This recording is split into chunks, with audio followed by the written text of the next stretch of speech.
Bonjour à tous, j'espère que vous vous portez bien. Moi, je me porte bien, un peu plus reposée. Alors, j'ai essayé de faire beaucoup de choses à la fois. Je crois que ça s'est vu dans les vidéos, mais écoutez, c'est pas grave. L'important, c'est le contenu et pas l'apparence pour le moment. Je suis votre job facilitatrice et j'aimerais vous faciliter à l'emploi. Et quand je dis faciliter à l'emploi, ça veut dire que vous puissiez créer votre emploi ou que vous puissiez trouver l'emploi.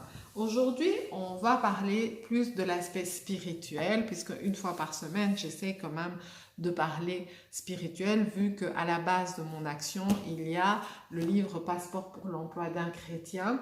Alors, il est paru en 2012 à 1000 exemplaires en RDC et il est disponible aujourd'hui sur Amazon. Le format de l'époque, c'était le format un peu syllabus, il était à 3500 francs, maintenant il est un peu plus cher sur Amazon, vous verrez le prix. Alors j'écris sous Lydia puisque c'est un livre chrétien et Lydia est le nom d'une dame qui faisait du bien, était servante de Dieu voilà. Alors pour ceux qui ne croient pas en la Bible, qui ne croient pas au Dieu de la Bible, je dirais que c'est un apport spirituel et non un apport religieux, quoi qu'il ait une base religieuse. Alors pourquoi je dis ça? Ben parce que en fait le Coran, la Bible et la Torah sont les mêmes dans l'Ancien Testament, à part peut-être Exode qui n'est pas dans le Coran, vu que c'est l'histoire du peuple d'Israël qui sort de l'Égypte.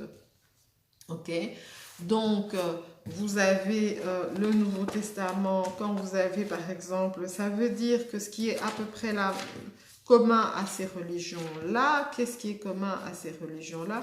C'est à peu près, sur ce livre-là, c'est ça. Ok, donc ça, ce qui n'est pas commun, ça c'est Jésus. Et ça, c'est tout ce que le Coran, la Torah et la Bible ont en commun. Donc tous ceux qui se retrouvent là-dedans, les bienvenus. Ah oui, je dois retrouver le texte que je devais lire pour vous. Alors, au-delà de ça, vous avez autre chose que je voulais vous dire avant de commencer à vous parler de la thématique d'aujourd'hui, mais que je dois retrouver les passages, ok. Euh, voilà. Qu'est-ce que je dois encore vous dire? Oui, si vous êtes shintoïste, vous êtes bouddhiste, vous êtes, il faut savoir ou bien vous êtes athée, il faut savoir que les textes sacrés ont des phrases universelles divines qui sont applicables partout. Alors je vous donne un exemple, il y a un passage dans la Bible qui dit cherchez et vous trouverez. Et quand on a laïcisé ce principe divin universel, c'est devenu cherchez et vous trouverez. Alors, dites-moi là-dedans, qu'est-ce qu'il y a de religieux? Vous voyez que c'est un principe universel et c'est ça qui vous permet, lorsque vous prenez une religion, à partir du moment où vous pouvez l'appliquer dans quelque chose de spirituel universel, dites-vous bien que vous êtes déjà sur la bonne voie parce que c'est spirituel universel. Donc, si la Bible dit cherchez et vous trouverez, et ça c'est dans le Nouveau Testament, ok, eh bien, cherchez et vous trouvez, eh bien, laïquement, qui cherche trouve, c'est logique, c'est universel, c'est divin. Ok.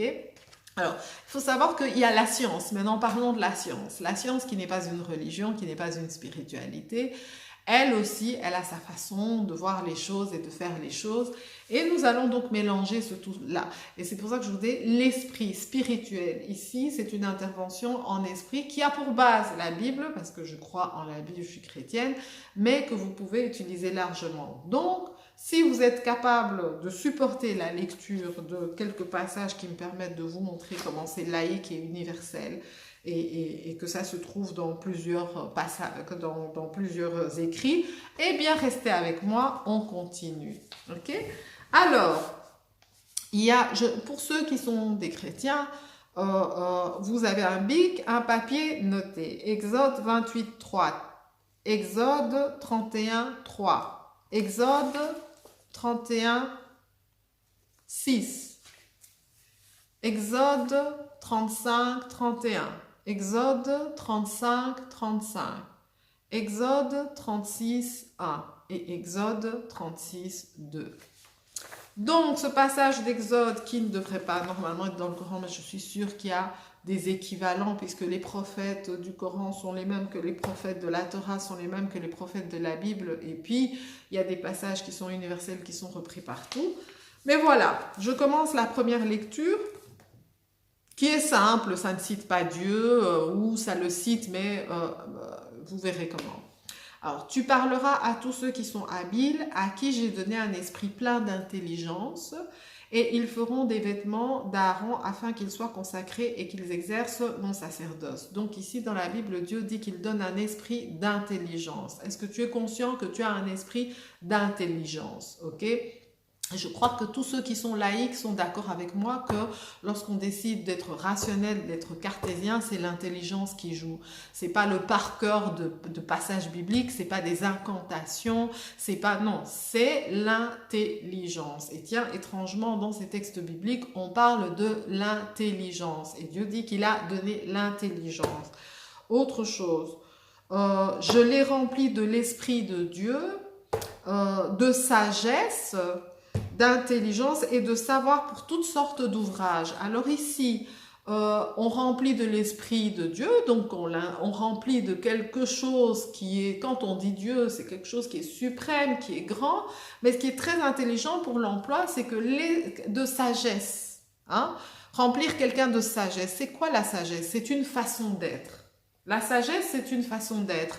Et quand on prend la recherche pour l'emploi, quand on prend la création de l'emploi, il y a quelque chose qui ressemble à cette façon d'être qu'on appelle le savoir-être. Donc j'ai rempli cette personne d'intelligence, j'ai rempli cette personne d'une façon d'être, d'un savoir-être qui est sage, ok? Et j'ai rempli cette personne de savoir pour toutes sortes d'ouvrages. Donc, le savoir pour toutes sortes d'ouvrages ressemble dans le monde du travail au savoir-faire. Donc, j'ai rempli cette personne d'un savoir-être, qui est la sagesse. J'ai rempli cette personne d'une intelligence, qui est le savoir. Et j'ai rempli cette personne de savoir pour toutes sortes d'ouvrages, qui est le savoir-faire. Donc, voilà, vous avez un deuxième passage qui vous explique comment des textes sacrés peuvent vous amener spirituellement à comprendre le monde de l'emploi, à comprendre le monde de l'entrepreneurship. Et voici, je lui ai donné pour aide Oholiab, fils d'Ahisamak de la tribu de Dan. J'ai mis de l'intelligence dans l'esprit de tous ceux qui sont habiles. Alors ici, et pour qu'ils fassent tout ce que je t'ai ordonné. Alors, tous ceux qui sont habiles, ça veut dire que il y a déjà quelque chose en toi qui existe et qui te rend déjà capable, plus habile que quelqu'un d'autre. Donc, Dieu dit, ben, j'ai mis de l'intelligence à ceux qui sont habiles. Donc, en termes d'emploi et de création d'emploi, de recherche, hein, l'habileté est liée à l'aptitude. C'est l'aptitude innée. Quand tu es apte de manière innée, tu es né comme ça, tu es habile. Et donc ici, ce passage dit qu'on ajoute de l'intelligence à quelqu'un qui est habile. Donc, par exemple, quelqu'un qui a déjà une habileté dans un domaine professionnel peut aller étudier dans ce domaine professionnel pour rajouter de l'intelligence à son habileté et ça devient une aptitude acquise. Donc, c'est quelque chose qu'on a acquis par la pratique, par des études. Donc, ici, dans ce texte ici, on introduit encore l'intelligence dans l'esprit, donc le savoir, et qui permet de devenir plus habile, d'être plus apte à faire quelque chose. Si on savait le faire de manière innée, voilà. Et ça sous-entend aussi que nous sommes nés avec des habiletés, donc comme dit la science de l'emploi, nous sommes nés avec des aptitudes innées, qui sont en fait des habiletés. Quelqu'un, lui, il est habile à la musique, il est né avec ça, l'autre, il est habile à ça, et il est né avec ça. Et donc, on voit ici le concept qu'il faut ajouter pour devenir plus habile. Alors, il a rempli de l'esprit de Dieu, de sagesse. On revient à la sagesse, d'intelligence et de savoir pour toutes sortes d'ouvrages. On revient toujours à un savoir qui permet de faire un ouvrage. Donc, c'est un savoir qui permet d'avoir le savoir-faire. Ok? Alors, il a rempli d'intelligence, encore on parle d'intelligence, pour exécuter. Donc, tous les ouvrages de sculpture et d'art, donc voilà, il y a une intelligence qui est nécessaire pour faire de l'art et de la culture. Et il a fallu des siècles pour qu'on accepte qu'il y a ceux qui sont intelligents dans le domaine artistique, on dit c'est, je sais pas, je crois la partie de gauche du cerveau, et ceux qui sont rationnels, je crois que c'est la partie droite du cerveau. Et donc ici on dit, il y a une intelligence qui te permet de sculpter, il y a une intelligence qui te permet d'avoir de l'art. Vous les parents, qui pensez que vos enfants, lorsqu'ils font de la musique, lorsqu'ils font de l'art, lorsqu'ils font des trucs de manœuvre, c'est pas l'intelligence. Les textes sacrés disent que c'est de l'intelligence pour faire ces choses-là, c'est de l'intelligence derrière ça. Alors, pour broder et tisser, les étoffes teintes en bleu, en pourpre, en cramoisi et le fin lin, pour faire toute espèce de travaux et d'inventions. Il y a des gens qui pensent que le fait de faire des travaux, de faire quelque chose de manuel, c'est pas une intelligence. Mais ici, on dit que c'est Dieu qui a rempli d'intelligence pour pouvoir faire. Donc, même les choses qui sont manuelles, il y a une intelligence derrière ça. Ok? Et alors, des inventions. Les inventions, Dieu reconnaît que pour pouvoir inventer, il faut son intelligence. Donc, c'est assez scientifique tout ça. Alors, Betsalel, Oliab et tous les hommes habiles en qui l'Éternel avait mis de la sagesse et de l'intelligence pour savoir et pour faire. Donc là, encore un autre passage qui dit qu'il y a de l'intelligence pour savoir et il y a de l'intelligence pour faire. Ça rejoint la théorie de l'emploi qui dit qu'il y a le savoir, il y a le savoir-faire et il y a un savoir-être. Et ils exécutèrent les ouvrages destinés au service du sanctuaire selon tout ce que l'Éternel avait ordonné. Là, on voit qu'il y a un ordonnancement de comment il faut faire les choses. Ok? Il y a un ordonnancement de voici donc selon tout ce que l'Éternel avait ordonné. Selon le métier que tu vas faire, il y a des choses qui sont ordonnées de faire. Si tu veux être la profession comptable, il y a des choses qui sont ordonnées à faire en tant que comptable. Tu peux pas être comptable et puis tu fais la peinture. On ne t'appellera pas un comptable. Si au moment où tu veux être reconnu comme comptable, tu prends la peinture ou tu prends la Bible ou tu prends des choses pour la cuisine, on va te reconnaître comme un peintre, comme un religieux, un prêtre ou un pasteur ou comme un cuisinier. Si tu veux qu'on te reconnaisse comme comptable, il faut que tu fasses des choses qui sont ordonnées que les comptables font. Et souvent, c'est à l'université, en institut supérieur ou en apprentissage en entreprise que tu apprends qu'est-ce qu'un comptable devrait faire. Donc, le dernier passage, c'est Moïse appela Betsaléel, Oliab et tous les hommes habiles dans l'esprit desquels l'Éternel avait mis l'intelligence, toujours encore l'intelligence qui est le pilier du savoir, du savoir-faire, du savoir-être, de l'habileté, de l'ordonnancement des choses. Tous ceux dont le cœur était disposé, donc il a mis l'intelligence à tous ceux dont le cœur était disposé à s'appliquer à l'œuvre pour l'exécuter. Alors, si ton cœur est disposé à faire quelque chose, dans le monde de l'emploi, on appelle ça la motivation. C'est ça qu'on cherche ta lettre de motivation. Donc, quand toi, tu dis... L'employeur, on nous donne pas du boulot, il nous exige ça, il nous exige ceci. Il n'est pas à côté de la plaque parce que même la Bible, même les textes sacrés te demandent de pouvoir avoir ces choses-là. Sauf que toi, tu ne lis pas ou tu lis et tu es pas au courant. Donc, l'employeur qui est le chef dans le monde de l'emploi, c'est le patron, c'est l'autorité dans le monde de l'emploi. Quand il te demande d'être d'une certaine manière, et toi, parce que tu es chrétien, parce que tu es musulman, parce que tu es israélite, parce que tu es shintoïste, parce que tu es bouddhiste, parce que tu es tout ce que tu es, tu dis, mais non, mais ça, ce sont des exigences, je veux pas surseoir, je veux pas savoir qu'est-ce que c'est, moi je veux avoir l'emploi, je veux avoir l'emploi, je veux avoir l'emploi. Aujourd'hui, j'ai aidé un jeune à faire son CV. Donc, il veut une guidance privée. Il est au Congo. Je l'aide dans WhatsApp. On s'entend sur le prix et je dis, ok, envoie-moi ton CV. Donc, je regarde son CV et j'analyse le CV. Et je commence à lui faire la guidance. Et je me rends compte, je lui dis, mais tu n'as pas bien présenté ton savoir, ton savoir-faire et ton savoir-être. Comment veux-tu que quelqu'un qui ne te connaisse pas voit ton CV et sache? Tu lui fais perdre du temps. Et tu sais que comme tu as étudié ça, il est informaticien en base de données avec licence, en gestion en graduat, et il a un diplôme d'électricien aussi. Et alors je dis, mais est-ce que tu te rends compte qu'avec, par exemple, informaticien, tu peux être encodeur, tu peux être réparateur d'ordinateur et tu peux être informaticien et tu peux créer des sites web. Voici des postes différents que tu peux faire.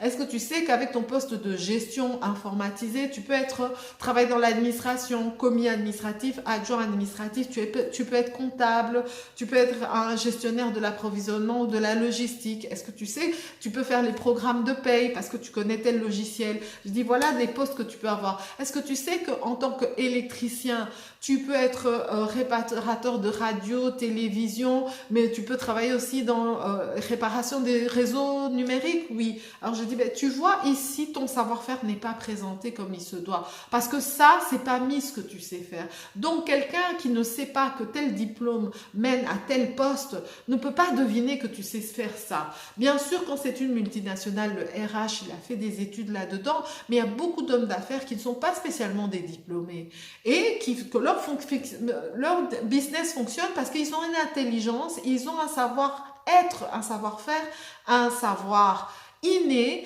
et que ça marche comme ça. Ils n'ont pas été... Alors, quand ils voient un CV ou qui ne montre pas ce que vous savez faire, on dit que être un leader, être quelqu'un qui réussit, c'est savoir choisir ceux qui savent faire ce que toi, tu ne sais pas faire. Toi, tu cherches un emploi. Donc, si quelqu'un te cherche pour occuper un poste, c'est qu'il ne sait pas faire lui-même ça. Soit parce qu'il n'a pas le temps, soit parce qu'il n'a pas l'expertise, soit parce qu'il n'en a pas l'habileté. Mais lui, il sait générer ton travail en argent, en profit, en marge, en salaire, en impôts, en taxes et en richesse, en fortune pour lui, en paiement pour les clients, en paiement pour les fournisseurs. Mais toi, tu sais faire un site web. Toi, tu sais faire ceci, mais tu ne sais pas faire ce que lui fait. Mais lui, avec les moyens qu'il génère, il est capable de te prendre, toi. Mais toi, tu ne mets pas en avant ce que tu sais faire et tu sais être. Ça, c'est un problème. Mais il faut que tu saches quelque chose. Tu es de l'intelligence ambulante. Il faut savoir que la science montre que celui qui t'a créé a mis un code intelligent dans chacune de tes cellules. L'ADN est une série de codes intelligents qui disent à une cellule fais ceci, fais cela. L'ADN, toute cellule de toute chose ici-bas a un code intelligent, un code génétique qui dit comment il doit fonctionner quand il fait chaud, quand il fait froid, quand il y a la pluie, quand il y a ceci. Ce code intelligent permet, quand tu étais encore spermatozoïde et ovule, vous vous êtes rencontrés et vous avez fait l'ovule là, et puis c'est devenu toi. C'était des petites cellules invisibles qui avaient déjà une intelligence, qui savaient qu'est-ce qu'elles devaient faire pour devenir ce que tu es aujourd'hui. Nous, c'est devenu des cellules, et puis des cellules, et puis un fœtus, et puis un fœtus, et puis un fœtus, et puis un bébé. Et puis à un moment, ça a donné le code à tout le corps de sortir. Ton cœur bat parce qu'il y a une intelligence dans ton cœur et dans ton cerveau qui fait que ton cœur bat et que tout circule. Tu es une intelligence. Mais le problème, c'est que comme tu n'as pas conscience que tu es une intelligence, eh bien, voilà, tu ne l'utilises pas, tu peux tomber malade en négligeant l'intelligence de ton corps. Tu te dis que toi, tu sais mieux que ton corps, alors que ton corps sait mieux que toi ce qui est important pour toi. La même chose pour ton CV. Tu viens te vendre et tu ne sais pas que tu es intelligent. Tu sais pas où ça va mener. Tu sais pas quel est le code professionnel qui est en toi. Tu connais pas tes aptitudes, tu connais pas tes habiletés, tu connais pas ton savoir, tu connais pas ton savoir-être, tu connais pas ton savoir-faire, tu ne sais pas quelle est l'intelligence professionnelle, l'intelligence business qui t'anime. Et comme tu ne sais pas faire le CV pour bien la présenter à quelqu'un qui ne te connaît pas. Comment quelqu'un qui ne te connaît pas peut savoir quelle intelligence t'anime? Comment quelqu'un qui ne te connaît pas peut savoir quelle habileté tu as? Comment quelqu'un qui ne te connaît pas peut savoir? Alors, l'outil qui doit l'aider à te connaître, tu le négliges. Ok? Tu le négliges. Tu n'essayes pas de savoir comment mieux te vendre auprès de celui qui doit te donner un emploi. Tu n'essayes pas de savoir comment mieux vendre ton produit à celui qui doit l'acheter. Tu n'essayes pas de savoir comment mieux. Et c'est ça maintenant le problème. Alors, quand vas-tu utiliser l'intelligence qu'on t'a donnée pour savoir comment mieux te vendre pour obtenir ce que tu veux? Pour savoir comment mieux vendre un service, mieux vendre un bien, pour que quelqu'un achète et puisse faire grandir ta fortune, que tu deviennes un homme d'affaires, une femme d'affaires et que tu permettes à des gens d'avoir des salaires. Comment savoir comment tu vas faire enrichir ta nation, faire augmenter le PIB de ta nation? Comment savoir comment tu vas avoir de l'argent pour faire du bien pour les autres, pour donner à l'église ou pour donner au social, pour donner à tes enfants, pour donner à ta famille ou pour donner à l'humanité? Comment savoir? Ok? À un certain moment, il faut s'arrêter et se poser la question, est-ce que je connais l'intelligence professionnelle qui m'anime? Est-ce que je connais l'intelligence que Dieu, l'être suprême, a mis en moi? Et comment je peux faire pour la connaître? Pour pouvoir te connaître et savoir vraiment que cela, tu as besoin de quelqu'un qui t'aide et qui te guide à connaître l'intelligence. Qu'est-ce qui s'est passé ici? C'est Dieu qui parle à Moïse et qui lui dit, j'ai mis telle intelligence chez telle personne. Il faut qu'il y ait quelque chose qui révèle. Aujourd'hui, dans cette histoire, c'est toi qui es ton propre Dieu. Si toi, tu ne te révèles pas à ta propre intelligence, à ton propre savoir, à ton propre savoir-faire, à ton propre savoir-être, si toi, tu ne veux pas le révéler à toi, alors là, maintenant, c'est ce problème qui se pose. Parce que comment peux-tu te vendre à quelqu'un quand toi-même, tu ne sais pas ce que tu es? Tu sais même pas la marchandise que tu es. Tu sais même pas ce que tu es en train de vendre. Si on va te demander est-ce que ça goûte le sel, ça goûte le sucré, tu ne sais pas. Tu n'es pas capable de répondre. La personne va passer chez une personne qui est capable de se vendre. Et il y a des gens qui savent même mentir très bien. Mentir sur ce qu'ils sont, mentir sur leur intelligence, ils obtiennent un travail. Mais toi, parce que tu ne sais pas mentir et tu ne sais pas savoir qui tu es, eh bien, tu n'obtiens pas le travail. Je vais te dire quelque chose.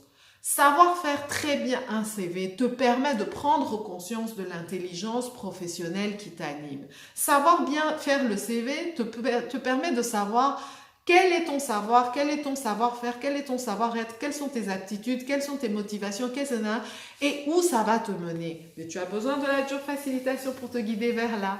Et donc, est-ce que si tu veux que mon métier soit vraiment ton job, de te permettre d'avoir un boulot, eh bien, suis-moi dans les prochaines vidéos et je te remercie d'avoir suivi cette vidéo assez spirituelle, assez litigieuse, glissante pour les gens qui ne voulaient pas aller faire du ski ou glissante au bord d'une rivière. En tout cas, bon, voilà. Mais j'espère que vous avez compris ce que j'essayais de vous expliquer, à savoir que vous êtes animé d'une intelligence, mais si vous-même vous n'êtes pas conscient de cette intelligence et vous ne savez pas l'exprimer à qui doit vous employer, à qui ou de l'exprimer dans les biens et services que vous voulez vendre pour que le client les prenne, vous ne pouvez pas avoir un salaire, vous ne pouvez pas avoir une formule, vous ne pouvez pas réussir ce que vous entreprenez. Josué 1, 7, 8, méditez, lisez, alors vous réussirez ce que vous entreprenez. Et osez, je ne sais pas quel passage qui dit « Mon peuple périt par manque de connaissance ». Arrête de périr, connais-toi toi-même.